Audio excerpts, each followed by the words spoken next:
Hello everybody, it's Nighthawk, and today I'd like to talk to you all about the UFO phenomena, or UAP as the new age of it is developed. Either way you call it, it's unidentified. Unless you work for the military, then you know damn well what you're looking at. So, and I'll enlighten you why I say it that way. First off, let's talk about like the different ways that they're supposedly traveling, okay? A lot of thought and theory on it. I mean, they're different shapes. They're tic-tac, they're tubular, they're oval, they're saucer shaped, they're pyramid shaped, they're square shaped, there's all kinds of shapes. There's even shapes of being reported looking like rocks. So, that being said, shapes are going to vary, okay? My guess is that it's going to vary because of the materials at hand. The certain minerals that are used to make the metals, or the non-metal surfaces, or the biological surfaces, and I'll explain a little bit more on that too. The biological surfaces are meant to look biological, I should say, okay?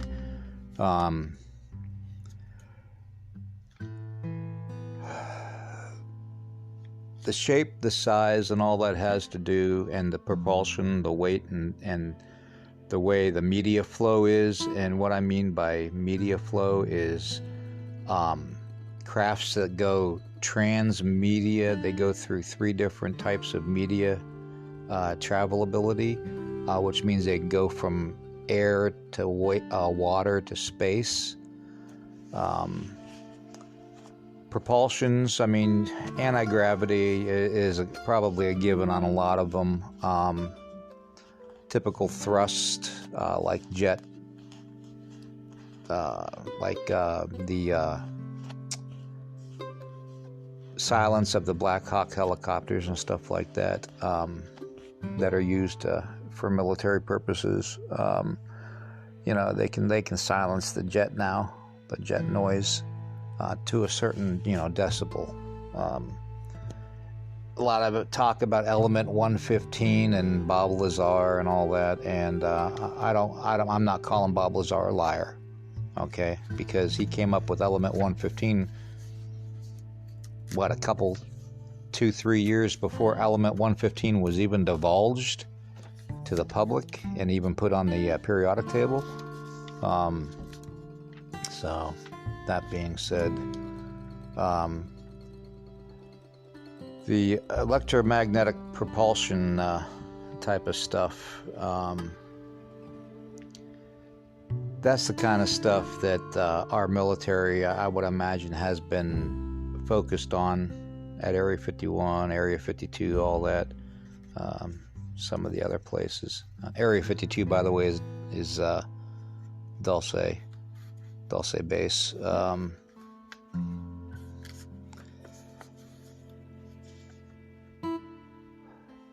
The Department of Forestry is more than what it appears to be, apparently, because they've been helping hide and test the crafts that our military has been working on, which, makes sense because there's vast amounts of land out there that nobody even walks on in some of these national parks. So, yeah, that would make sense. Bradshaw Ranch in Sedona, Arizona is another one, with the unmarked black helicopters and the private heavy armed security guards. That's another area of probably study, I would say.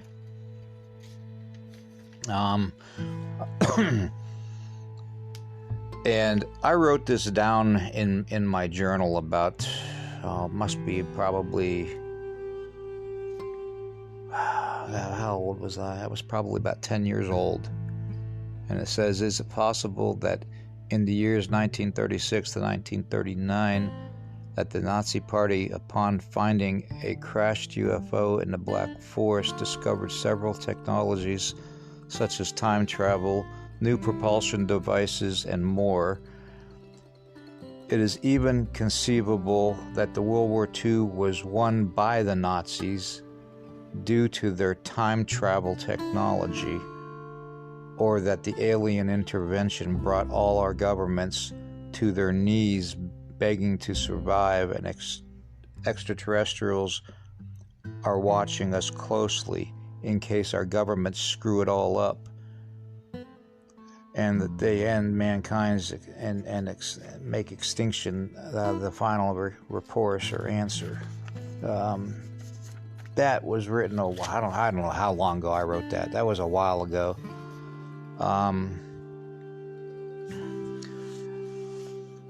A lot of the stuff that you're seeing flying around the skies nowadays are, I'd say about 60% of them are military. And the reason I say that is because of the willingness our government is having lately to disclose a lot of this stuff and to disinformation a lot of people on how evil the alien races are. Well, I got news for you, man. If the alien races were evil, we'd either be dead or imprisoned in an alien prison somewhere, because they sure as hell have the technology to wipe us off the planet like we're nothing. So there's something else going on, okay? Which means that our governments are secretly building up their own craft, that Area 51, Area 52, wherever you want to call them. I don't know what the other countries have. I know there's a place in Australia and a place in Russia and all that, but I can't remember the names of them offhand right now. But, you know, it amazes me that how our military-industrial complex, how much they think that the American population is stupid, fat, and just lazy people sitting inside their homes doing nothing, that don't want to look up in the sky. You would think that in today's, technology, and I think this is the main reason that our government came out about their UAP program, the Unidentified Aerial Phenomena. Yeah, sounds like some kind of freaking movie or TV show.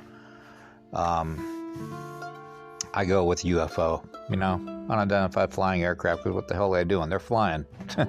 Yay. All right. Anyways, let's make a long story short here.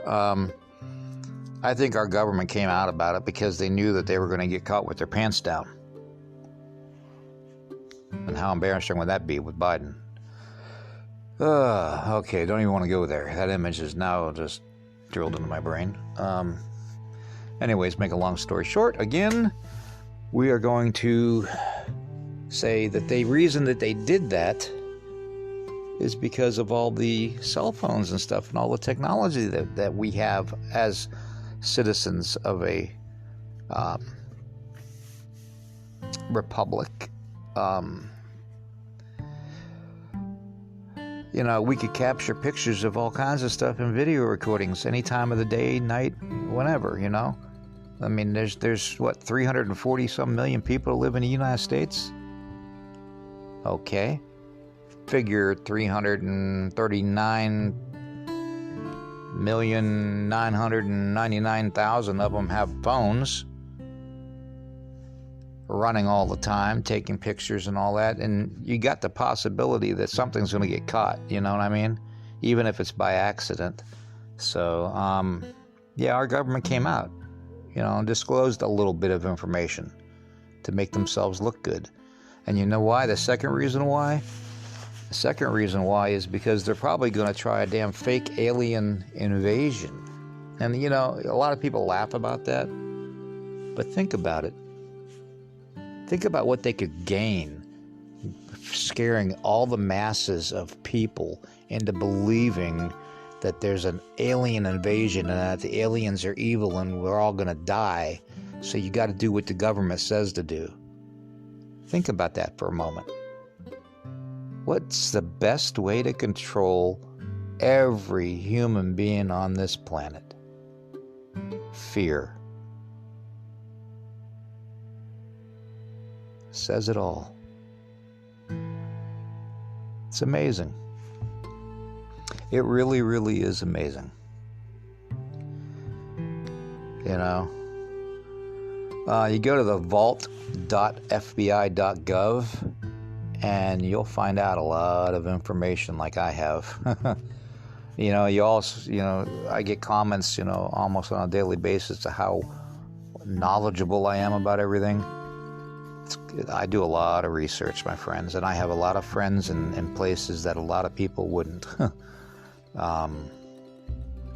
The only reason I'm disclosing all this stuff is before I die, I want you all to be made aware that this stuff was disclosed to you and that I tried my best to put it out there. A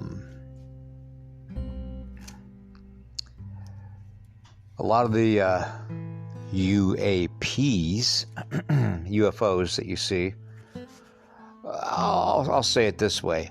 UFOs are alien, extraterrestrial. Okay? UAPs, military-industrial complex, because they're the ones that made up that UAP thing. That's how they're probably able to distinguish the difference between spoken and unspoken sightings. If somebody calls it a UAP, it's probably one of theirs. If somebody calls it a UFO, it's probably extraterrestrial. So that cuts down a lot of the way people look at it or perceive certain things. UAPs are government crafts, and they will be used to fake an alien invasion. And I'm telling you this because of two key people involved in the whole scenario that are FBI agents, or retired FBI agents, I should say. I'm not going to disclose their names. Well, I guess I could disclose the one because I think he's deceased by now. His last name is Hoddle. And he had a lot of stuff to do with the 1947 Roswell incident. He had a lot of insight from one of the aliens that divulged a lot of stuff to him over the years. And a lot of his papers you're going to find at the vault.fbi.gov. To explain a little bit more about what I'm talking about. The other person I'd like to get on a podcast sometime, the other FBI agent, he is currently still alive. Very well-spoken man, very respected. He basically got out of the FBI before the whole Comey took it over and started screwing everything up, because he knew what the man was like. He'll even tell you that himself. So, in fact, Comey actually tried to fire him like 60 days before he retired from the FBI. So that shows you what kind of person Comey is, and how much of an insider FBI guy he was for the Clinton family, who I have my theories about being lizard people. And that's a whole nother subject, by the way. You guys aren't going to believe some of the stuff I have to tell you. I have no idea how I'm going to do it all. But we're going to try. One more thing I want to bring to light about the UFO thing is a lot of the stuff that the portals and stuff that they come through for interdimensional travel. You have to think of the Earth. Okay, the Earth is a marble. Okay, it's a marble, and then you go about